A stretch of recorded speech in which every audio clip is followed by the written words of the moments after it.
The Pioneer DMH-1770NEX looks appealing for the price, but before you buy, it's important to know where this head unit falls short. Today on Auto and Moto, we're breaking down 5 major problems that real users are experiencing with the DMH-1770NEX and why it might not meet your expectations. First, wireless connectivity is missing. Despite its modern design and features, the DMH-1770NEX does not support wireless Apple CarPlay or Android Auto. You're limited to wired connections only, which is increasingly outdated as even budget models now offer full wireless integration. If you want true convenience, this unit will feel behind the times.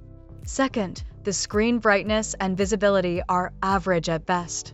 In bright daylight, this 6.8-inch capacitive touchscreen struggles with glare.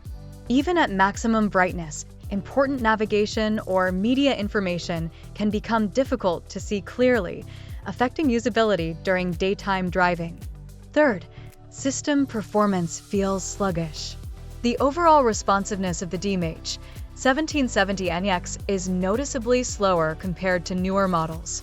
App launches, menu transitions, and input recognition are delayed just enough to become a daily annoyance.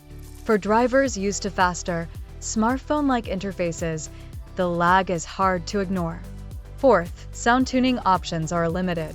While the basic EQ settings will suit casual listeners, anyone expecting detailed audio customization will be disappointed.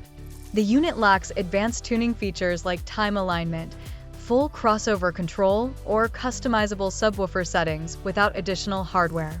Fifth, firmware and update support are minimal. Unlike Pioneer's higher-end models, the DMH-1770NEX has seen limited software updates since launch. This means minor bugs and connection inconsistencies, especially with certain smartphones, often remain unresolved, with no guarantee of future improvements. In conclusion, while the Pioneer DMH-1770NEX offers entry-level access to CarPlay and Android Auto, its limitations in wireless capability, screen performance, system speed, sound control, and software support make it a questionable investment for buyers who expect a modern, future-proof head unit.